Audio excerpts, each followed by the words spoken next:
মুফতি আমির হামজা সাহেব খুব অসুস্থ, শরীর থেকে বিষ বার হচ্ছে, সবার কাছে দোয়া চেয়েছেন, এ নিয়ে কিছু বলুন। আল্লাহ তাআলা উনাকে সুস্থতা দান করুক, বলুন আমিন। এবং উনি যখন জেলে ছিলেন তখনই হাসিনা সরকার খাবারের মধ্যে বিষক্রিয়া দিয়েছেন এবং পয়জন দিয়েছে প্রত্যেকটা আলেমকে। দেলোয়ার হোসেন সাঈদীকে পয়জন দিয়েই মারা হয়েছে, এতে কোনো সন্দেহ নেই। আমার বক্তব্য সবাই সহ্য করতে পারবে না। আমার আগে মুফতি সাহেব বলছিলেন নরম মানুষ, নরম কথা বলছিলেন, আমি কিন্তু নরম মাল নয়। ঘা করে দেবো, সকালে মহলম লাগাবে। যার মনে হবে সহ্য হচ্ছে না বাড়িতে গিয়ে ঘুমাবে। এমনি আমি গাল খাওয়া বক্তা। কালকে হাওড়ায় ছিলাম, দুদিন আগে আমাকে ফোন করে বলেছে তো খালি আয়, তোকে মার্ডার করব, গুলি করব, শ্যুট করব। কিছু ফুরফুরার পীরদের মুরিদ, খুব অলি লোক, তারা গালিগোলজ ফোনেতে। তো কালকে প্রশাসন ছিল, আমি তাদেরকে রেকর্ডিং পাঠালাম, তারা কেস ফেস করেছিল থানায়, প্রশাসন দাঁড়ি থেকে জলসা হয়েছে, সবই বলেছি। আর আপনারা মনে করেন না আমি বর্ধমান জেলার লোক। এই আপনাদের আশেপাশে এই পরিহারপুরের একটা ছেলে ফেসবুকে আমাকে আর আব্বাজানকে খুব গাল দিচ্ছে, পরিহারপুরের ছেলে।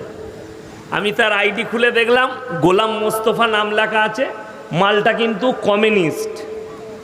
তখন বুঝতে পারলাম এটা কার্ল মার্কসের আওলাদ, কিন্তু পরিহারপুরে কি করে ঘর হলো?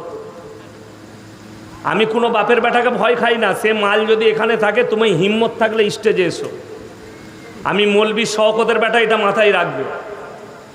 আর তোমার কাছে ভালো মৌলবি থাকলে নিয়ে এসো স্টেজে। গালি দিয়ে কি করবে? ফেসবুকে দেখছি গালি দিচ্ছে, তার আইডি খুলে দেখলাম ইমাল তো লাল ঝান্ডা দিয়ে আছে কার্ল মার্কসের। একটা ভিডিও, একটা পোস্ট করেছে, আমি এখনই পোস্টটা পড়ছিলাম, ওর পরিহারপুরে বাড়ি। সে বলেছে ধর্মটা হচ্ছে আফিংয়ের মতো নেশা। যদি আমার পুরসাই বাড়ি হতো, কসম করে বলছে ওকে পোলে বেঁধে মারতাম। এই ভাষাটা বলার কারণে আমাকে গালি দাও, আমার আব্বাকে গালি দাও, ইমাম আর আলেমদিকে গালি দাও, আল্লাহর কসম ইসলাম ধর্মকে গালি দিলে তোমার টিকা দুধদাই করে দেব। ইয়ে মনে করেছে যে এইসব লেলা খেলা মৌলবি। তোর মতো 100টা নেতাকে পায়ের জুতোই রাখি, এটা মাথায় রাখবি। তো কোন দলের নেতা সেটা জানি না, আমি জুতোর তলায় রাখি তোর মতো নেতা দিকে, কারো পরোয়া করি না। তোর বাপের হিম্মত থাকলে কোনো পুলিশ কেস কর আমার নামে। বড় কষ্ট লাগে, এরা নিজেদিকে আবার গোলাম মোস্তফা নাম লিখে রেখেছে, আল্লাহর নবীর নামটা রেখেছে। হারামখোর, তোর নাম রাখ কার্ল মার্কস। কি করে রাং নাওগিরি? আর আমাদের পরিহারপুরে বাড়ি, বলুন ছেলেটা। আল্লাহ মাফ করুক, আমি এখনো বক্তব্য শুরু করি নাই, খালি গ্রাউন্ডটা তৈরি করছি। যে মাল সহ্য করবে সে থাকবে, বাকি উঠে পালিয়ে যাবে। আর যদি কমিটির লোক বলে এত কড়া বক্তব্য দিতে পাবে না, আমার গাড়ি রেডি আছে, নামবো, পালিয়ে যাবো। কথাটা বুঝতে পারেননি? কিন্তু যেখানে যাব আমি এক কথাই বলবো, আমার বায়ান শুনলে না শুনলে কোনো অসুবিধা নাই। আমি কিন্তু একটাই কথা বলবো, যেটা আমাকে আল্লাহ বলাবে। তোমার কোথায় গিয়ে লাগবে সেই জায়গায় ওষুধ লাগাও। ভাই এখন আমার আগে নামাজের কথা বলছিলেন, কিন্তু নামাজি আমাদের সমাজে 3টে আছে। কটা? 3টে কোয়ালিটি। একটা হচ্ছে ঈদ বাকরা ঈদের নামাজি, একটা হচ্ছে জুম্মার নামাজি, আর একটা 5 ওয়াক্তের নামাজি। ঈদ বাকরা ঈদের নামাজি কেমন জানেন? আমি যেখানে নামাজ পড়াতে যাই, মেমারির পাশে 15টা গ্রাম নামাজ পড়ে। তো একজন বায়ান শেষ হয়েছে, কানে কানে বলছে হুজুর নিয়তটা বলবেন। তো আমি বললাম একদম বলবো না। কি হয়েছে বে? যারা ইমামকে বলে ঈদের নামাজের নিয়ত বলে দাও, ওই নিয়তটা বলা যাবে না হারগিজ। আমি মৌলবি শওকতের বেটা ফতোয়া দিয়ে যাচ্ছি। কেন? যে মাল কটা বলছে নিয়ত বলে দাও, সে দরুদ শরীফ জানে না, আত্তাহিয়াতু জানে না, সানা জানে না, তসবি জানে না, দোয়ায়ে মাসুরা জানে না, সে খালি নিয়ত নিয়ে মারামারি। নিয়ত সম্পর্কে জানা নাই। তুমি যদি নিয়ত না জানো, আর যদি ইমামের পেছনে গিয়ে বলো আল্লাহ আমি ঈদের নামাজের নিয়ত করলাম, এই ইমামের পেছনে আল্লাহ আকবার নামাজ হয়ে যাবে। কিন্তু সানা যদি না জানে, আত্মায়াতু না জানে, তসবি না জানে, দুয়ায়ে মাসুরা না জানে, দরুদ শরীফ না জানে, নামাজ হবে? কথা বলে না, নামাজ হবে না। তাহলে ঈদ তো খালি ঈদ আর বাকরা ঈদের নামাজি। আর ঈদের দিনে গোসল করে তোয়ালিটা ঘরে নিয়ে, মানে শ্বশুর দিয়েছে তোয়ালিটা, ঈদগায় গিয়ে হাজি সাহেবের পাশে দাঁড়াইছে। হাজি সাহেব মনে মনে করছে শালা এত বড় মুসল্লি কোথা থেকে এলো।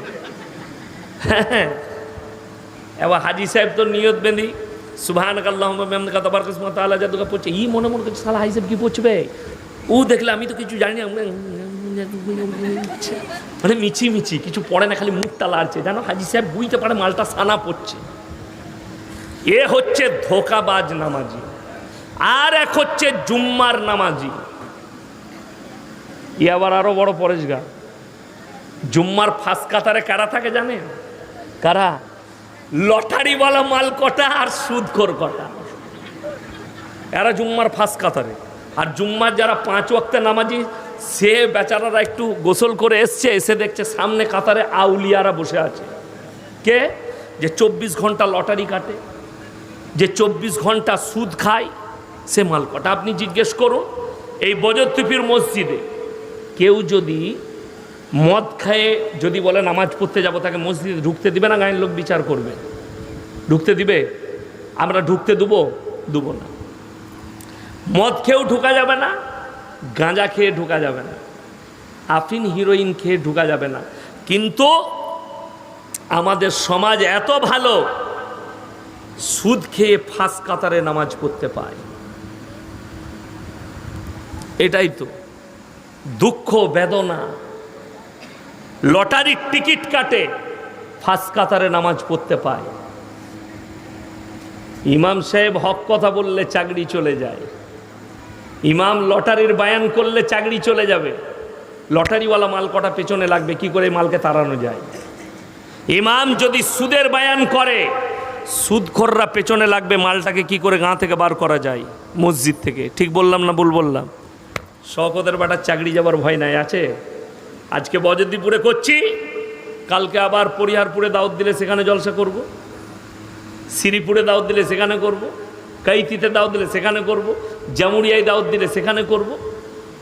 আমার চাকরি যাবার ভয় নাই, আমি যেখানে যাব এ কথাই বলবো। আমি বলে দিই, আপনি ইসলামটা বুঝতে পারেন না। মুসলমান ইসলাম কি বুঝেছে? নামাজ, রোজা, হজ, যাকাত, কালমা, তসবি, তেলাওয়াত, এটা ইসলাম। ভুল। ইসলামটা এইখানেই সীমিত নেই। ইসলাম হচ্ছে মাথা থেকে পা পর্যন্ত একটা জীবন ব্যবস্থার নাম ইসলাম। যে জীবন ব্যবস্থাটা হযরত মুহাম্মদ মুস্তাফা সকলে বলুন সাল্লাল্লাহু আলাইহি সাল্লামের আখলাক আর চরিত্র দিয়ে ঘেরা আছে। কিন্তু আমাদের দেশের মুসলমান মনে করে আমি গরুর মাংস খাই, আর মুসলিম ঘরে জন্ম নিয়েছি, আমি মুসলমান। আপনি ভেবেছেন আমি হাজি সাহেবের ঘরে হাজি সাহেবের বেটা, আমি যত পাপী করি আমি মুসলমান। হজ করে এসছে মক্কা মদিনায়, উমরা করে এসছে, আমি আপনি ভাবছি লোকটা দারুণ অলি লোক।